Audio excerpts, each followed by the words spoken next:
Hi, everybody. This is Samantha K, and this is the Samantha K Experience. Welcome to episode number 10. I cannot believe it. This is a little anniversary, I guess, 10 episodes. Well, technically, it's probably about 11, but you know what? Since we had the 2.5 episode a few weeks ago, but I'm considering this episode 10. So, today, we're going to be talking about the Zack Snyder cut of Justice League. Now, as you guys may know, that the movie, after about 4 years of waiting, 4 or 5 years, maybe 3 years, I don't know, Zack Snyder finally dropped this movie a couple of weeks ago. I would say maybe it's bordering on maybe almost 3 weeks now. Yes, so on HBO Max, Zack Snyder finally dropped his version of the Justice League movie, which was directed originally by him, but because of some unfortunate circumstances, he had to step away from the project, and the project was picked up by then Joss Whedon, who is the director for the Avengers and the MCU. And he also directed, if you guys know this little show, it's not little, but I just like to make a little joke. Joss Whedon is the creator of Buffy the Vampire Slayer, the series, starring Sarah Michelle Gellar back in the 90s and early 2000s. So yeah, he's been around the block for many years. So the whole thing is that there was this whole big catastrophe with Zack Snyder and the Warner Brothers, and whether or not he was allowed to release his version of the movie, because a lot of fans, a lot of people were making complaints about Joss Whedon's version, because either due to many issues, like I know the most infamous issue was the $28 million mustache fail of doom. The fact that Henry Cavill, who plays Superman in the movie, he was working under Paramount, I believe, and he was working on the Mission Impossible movie. I think it's called Rogue Nation. I must be confusing the movie with something, but another title. But anyway, he was working on Mission Impossible with Tom Cruise, and in the movie, he has facial hair. He has a beard and a mustache, and it's very pronounced mustache. You can't miss it. But because Paramount didn't want him to shave the beard and and the mustache, he had to reshoot scenes from Justice League. In fact, everybody had to come back and reshoot scenes from Justice League. Like, once Zack did his thing, he stepped away from the project. I think it was due to the fact that unfortunately his child had passed away, and I think he might have had some issues with the studio because of they feeling that his content was a little bit too dark. From what I've heard from several sources, that his content was really dark, so I guess that they kind of decided that they didn't want his version, and they wanted to go in a different direction. So therefore, here comes Joss Whedon to the somewhat rescue, so to speak.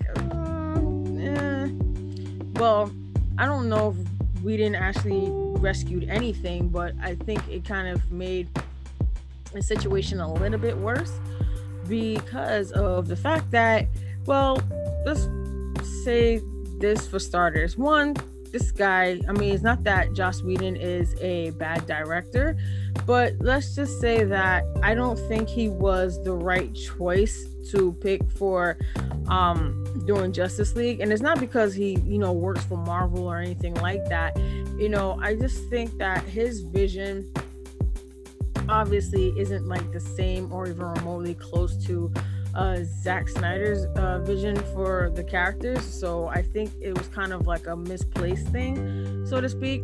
And I don't really fault Joss Whedon too much on the situation, because you gotta work with what you're given sometimes, and sometimes these studios don't really give you much to work with. They just want things their way, and a lot of times directors kind of fall on the sword here, because they have to go according to what the studio wants.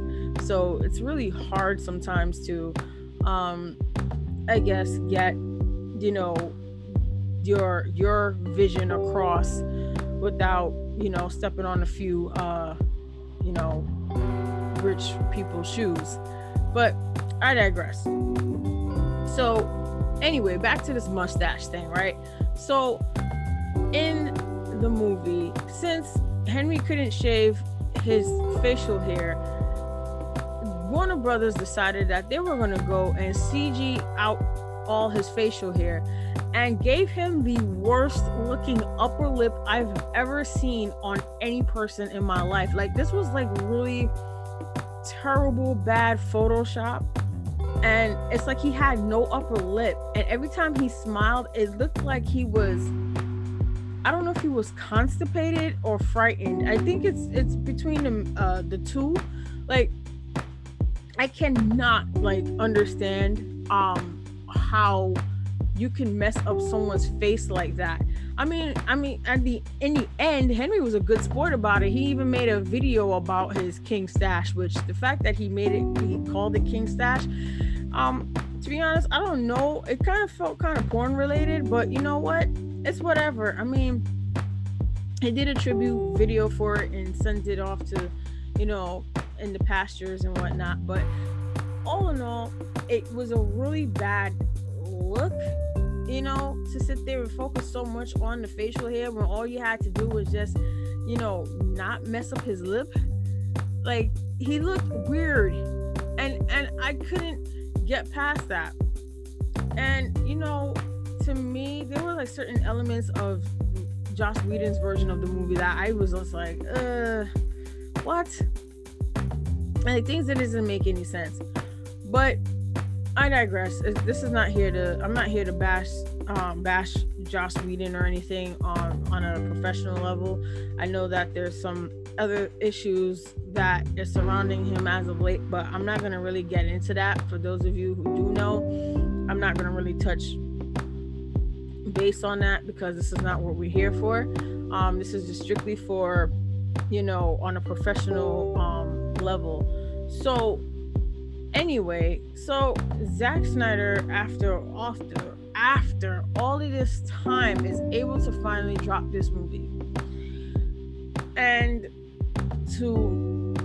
I think even the actors themselves were like, yo, listen, we need you to drop this movie, bro. Like, come on, let him, free his movie, free his vision, let us see what his vision was, because all jokes aside, he got cheated out of, being able to show the world his work. Now, as an artist myself, I'm a writer. I find if someone stifles me in terms of my creativity, I'm going to have a freaking problem with it, regardless of who you are. Don't stop my growth, my growth, not gross, but growth. Don't stop my growth, we take our work very seriously. So I can understand where he's coming from, feeling like, I made the effort to create this movie, and then for people to then turn around and be like, well, we're not gonna really, you don't really want your movie because it's not what we envisioned. But it's hard to have somebody tell you, no, this is not what we want, this is not what we're looking for, because now you have to start from scratch all over again. And sometimes your greatness isn't seen in the second vision, but in the first. And sometimes you tend to lose your creativity because you're red hot in the moment. So it's really hard to work around that. But alas, the movie came out on March 18th, and a lot of people enjoyed this movie. I I can't lie to you guys, it is 4 hours long, and honestly, I was kind of struggling the first hour to watch this movie. It was just the fact that there were noticeable differences and similarities from both versions of the movie. Like certain things, like there's a scene that basically had, in Joss Whedon's version, there was a scene between Martha and Lois, which was a really, emotional scene between them after the quote unquote death of Superman. And they're pretty much sharing like this, moment, because here Lois was his girlfriend and this is his mom. So they're having a connection and having this great conversation and building this relationship. In Zack's version, he gets rid of a majority of the emotional crap, and then it says, you know what, F it. The scene didn't even have, his mom really in it. It was somebody else pretending to be, Martha. So it kind of was like, well, dude, you gave us a little bit more in the Joss Whedon version in terms of certain like dialogue and build up, but then there's a little, not so much in the Snyder cut. So there's little things like that I've noticed. Other things that I noticed, that they gave Cyborg more of a backstory and Flash more of a backstory in the Snyder cut. I think that was good because it introduced the characters, or reintroduced people to these characters that some of us may have known from like the cartoons, like the Teen Titans and Teen Titans Go with Cyborg, and with the Flash, pretty much kind of like from the comic books and also from the CW TV show. It was just a different take on his character, gave him a little bit more of a backstory. It felt like then there was a process of looking for Aquaman, which took a little bit longer than it did in the first movie.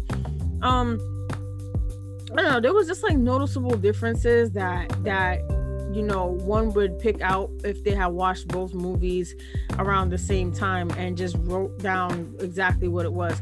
What we did notice that was very different was the look of Steppenwolf. Steppenwolf looked drastically different from how he looked in the previous movie. He actually looked a lot better. His armor kind of reminded me of similar to the Destroyer in the first Thor movie in the MCU. So I was kind of like, wait, hold up, are they stealing ideas here? But you know what? I said, let's let it rock. Let's see where this is going. And Steppenwolf actually had more of a backstory as well, which I thought was pretty good too, because it just came out of nowhere, where this guy, this enemy just dropped from the sky pretty much. In the Whedon version, and then here we have him getting more of a backstory, and we get to see Darkseid, and we're like, holy crap, Darkseid was in this. Like from the moment that I saw him through the portal with his hands crossed behind his back, I was like, oh shit, finally we get to see Darkseid after all this time. But there's a lot of things, in the DC extended universe that I really have issues with, like the fact that they just can't really get their films together as well as, as Marvel. But I know we're not going to talk about the debate between Marvel and DC, but it's just that they've had almost around the same amount of time, and they just can't get it together. It's something about their movies that's just, I don't know, whether it's the right actors or the script, I don't know what it is, but they just seem to not be able to get it together. So we got to blame Warner Brothers for not being able to get their ish together in terms of that. But Zack Snyder's movie, I didn't like the fact that the movie was 4 hours long. I honestly thought that there were things that could have just not made it a 4-hour movie. But I understand that he wanted to give everyone the full experience of what he worked so hard on, and I appreciate that. So thank you, Mr. Snyder, if you ever would listen to this podcast. But yes, I appreciate that. I just personally, I just don't like sitting down for too long. I mean, I'm sitting down as it is, but for me, it's just really difficult to sit through a 4-hour movie. I may want to use the bathroom. I want to get something to eat, things like that. But other than that, it has to keep my interest, keep me invested. So with that being said, I did have a few issues. Now this was an issue that some people have brought up that I think is one part's funny and one part irritating. I know that they had Wonder Woman, and every damn time that Wonder Woman came on the screen, her theme played. I swear to all I love, even in the ending shot with the final fight with Steppenwolf, and I'm like, bro, does her theme really need to go off at this point in time? Like, play anything else. Play the Flight of the Valkyries for all I care. Please stop playing her goddamn music. Like, stop. Bro, stop. Give it a rest. We get it. She's Wonder Woman. She can fight. She's cute. We get it. I understand.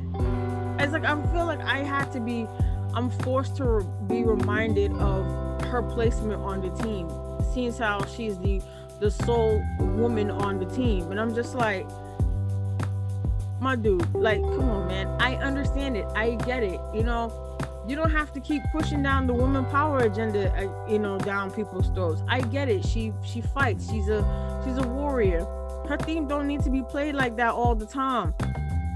It's not her. She's not the only one in the movie.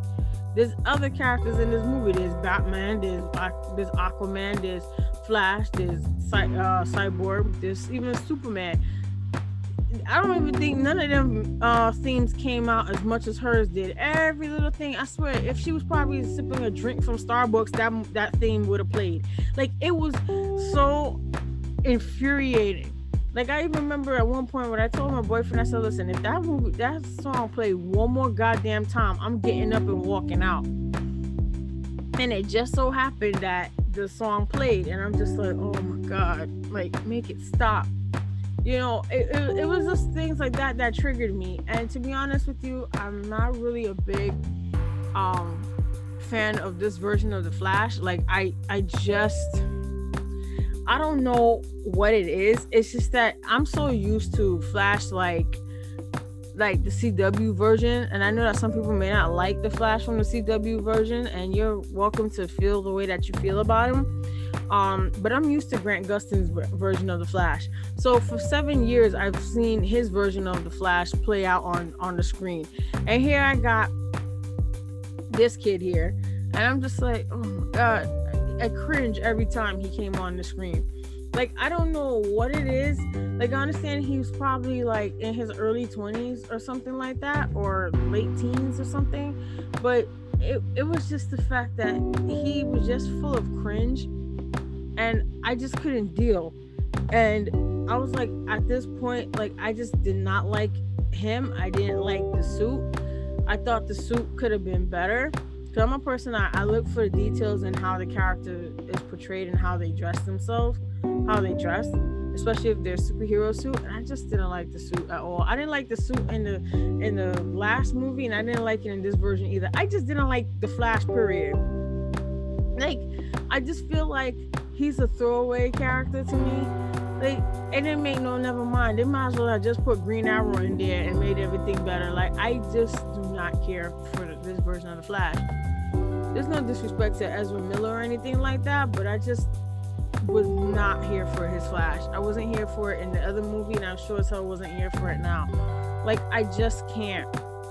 I think they did a very good thing with Cyborg, but although I had a problem with the fact that he still had hair on one side of his head, and his head seemed to be a lot fresh and neat on that one side. Like, where does he have time to get his hair done and half a head done at that? Like, who had time to sit there and cut Cyborg's hair and give him waves? Like, I was like, things like that. I'm so used to the Cyborg in the cartoon to be bald, and one part is cybernetic, and the other side is bald. And I'm just like, why are we? How does he got like waves? I don't get it. But I guess these are minor technical things that people like don't waste the time to think about except for me. But I'm sorry, I'm just weird like that. I just don't understand personally how that could work. But oh well. And the thing with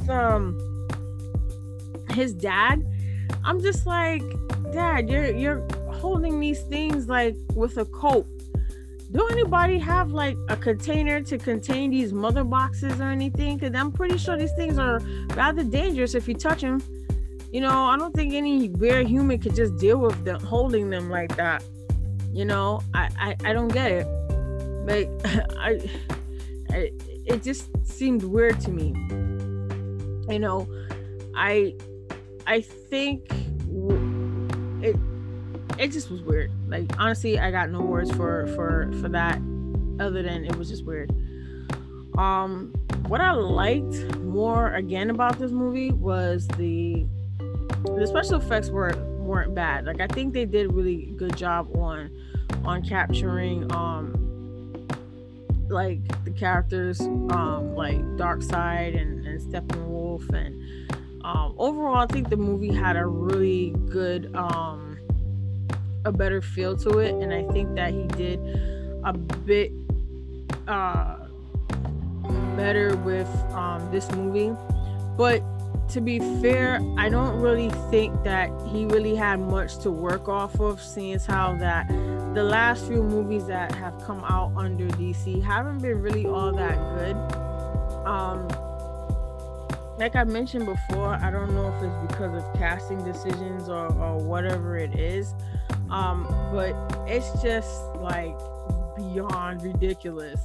So I think I think that this will probably be DC's first one that they got, like, their well-established movie. I think this is their first well-established movie, and I'm thinking that it's gonna it works. I want to see how Aquaman 2 comes out.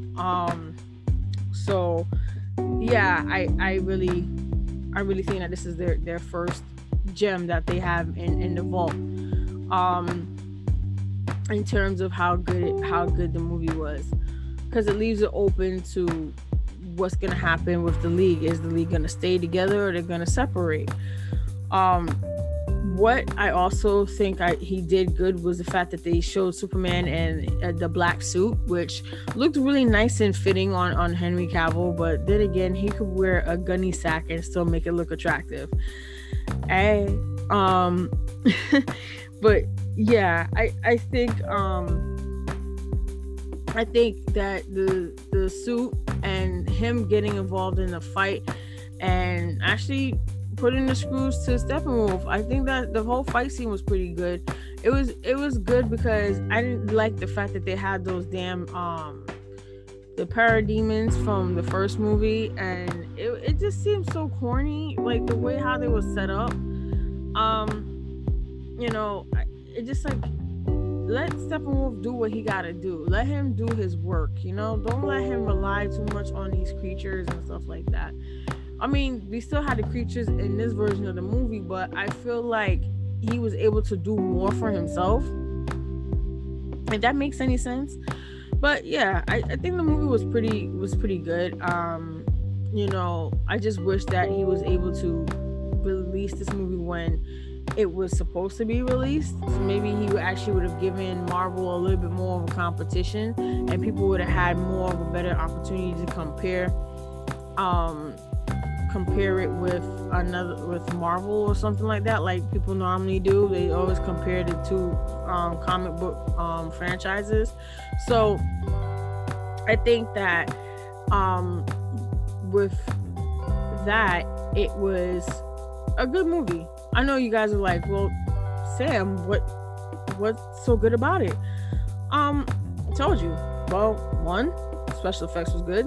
That had included better backstories for characters that didn't get backstories in the previous movies. Some of the suits looked a lot better. The outfits looked a lot better than they did in the previous movie. Although I'm still not sold on how Cyborg looked, because he kind of looked like a broken crystal ball to me. Like if you'd have took like the lights from the New Year's Eve ball and then just kind of stretched it out a bit and turn it into, make it look like one part glass and the other part I don't know, just some type of reflecting type of surface, like if we were doing arts and crafts. Like I still think they need to work a little bit more on how Cyborg is supposed to look. I also think that Aquaman was pretty much cool. I think they gave him a little bit more to work with also in this movie. I think he had a little bit more lines than he did in the previous movie. And it was good at the end to see that extra scene that we had with Jared Leto's Joker. And that was a nice surprise to see him back inside the movies, because he had such a bad reaction to his version of the Joker from the Suicide Squad. So it was really good seeing that version of him in terms of the way how he talked to his exchange with Batman. It was pretty good. And then they opened up a possibility of an alternate Superman. It kind of left kind of like a feeling, kind of like almost like the Injustice Superman coming to, handle everybody because of the death of Lois. Sorry if there's a spoiler in there, but it also deals with the an injustice. Anyone who plays the games, the video games, and Injustice, the death of Lois was the result of, because of something that the Joker did that caused Superman to, I guess, accidentally kill Lois and their unborn child. So Superman goes on martial law and starts laying waste to pretty much everything, and in the process the rest of the Justice League gets caught in a crossfire. People pick sides, and it becomes like an all-out war amongst the superheroes, and some villains join the forces with the heroes, and it just becomes this whole big crazy war. So it's kind of similar to that, and it may not be exactly like that, but it has like underlying themes like the Injustice 1 and 2 games. So that was kind of cool to see that ending with him with the glowing eyes. It was also cool to see that they introduced Martian Manhunter. I was like, hey, when Martian Manhunter gonna come into these movies, man? And he finally made an appearance in the movie. So I think that was a good added touch to him too. I'm just waiting for Green Arrow to come through. I want to know who they're gonna pick to play Green Arrow. To be honest with you, because I don't think that the movies are gonna go with Stephen Amell, who played Green Arrow in the Arrow series on the CW. I think that they're trying to use more movie actors than actual television show actors to play the characters, because I feel like they think that the TV show actors are a little bit more watered down than what they're looking for, a little bit more, I would say, more bubblegum than what they're looking for. So I think that's one of the issues. But going back to Zack Snyder's movie, I think he did a great job, and I like the ending. The ending credit scene. I don't think it was an ending credit scene, but it was a pre-credit scene, I should say. He did a really good job with it. I don't think it should have been as long as it was. I think it should have just been like maybe a minute or two of conversation, and then it just cut to the ending. But overall, I think he did a great job, and he should be proud of himself for making this movie and letting it be made and letting it be shown to everyone. I do like Batman, and Batman is one of my favorite DC superheroes, if not the favorite of mine, aside from Wonder Woman. But I think with that, I think he did relatively a good job on this movie. If I had to rate it, I probably would have given it about an 8. It's just like there was a few things that I didn't kind of like about it, and it's I know it's kind of triggering, but it's just I can't get over that continuous Wonder Woman thing, man. Like it was just a pain in the ass listening to that. Like it's like you're trying to push something or force feed me something that I already know, and I kind of don't like that, and I feel like that's kind of insulting to your audience. Like you're trying to say, hey, here's Wonder Woman again, she's gonna deflect bullets with her bracelets again, she's gonna she's gonna use the lasso of truth, she's gonna punch a few people, she's gonna kick, and she's gonna headbutt, and she's gonna charge in like the warrior that she is, and then just clean house. But like, come on, man, like that was just way too much. It's like they were trying to like push her down on to everybody, and I'm like, nah, I'm not here for it. I already see the agenda here. Don't do that. Don't push the agenda, please. Don't do that. So with that being said, guys, check out the Zack Snyder cut of Justice League. It's out on HBO Max or whatever, maybe on the movie theaters if you so choose to see it.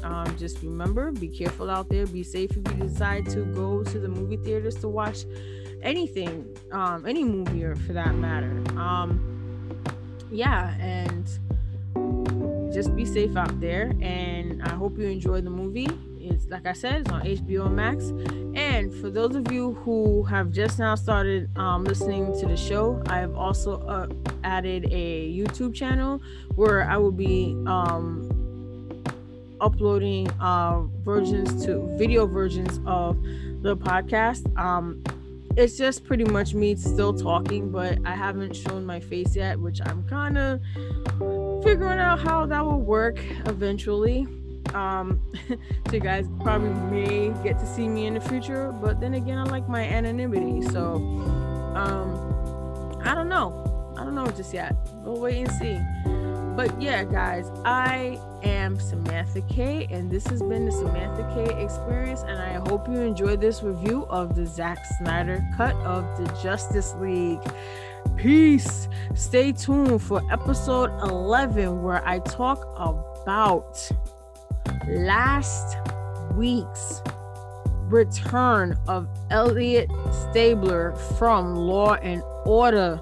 My man Christopher Maloney came back, y'all. He came back to claim that character again, and it's like he never even missed a beat. Oh my god.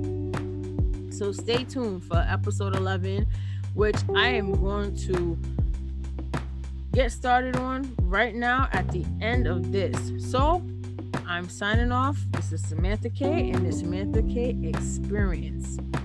Peace.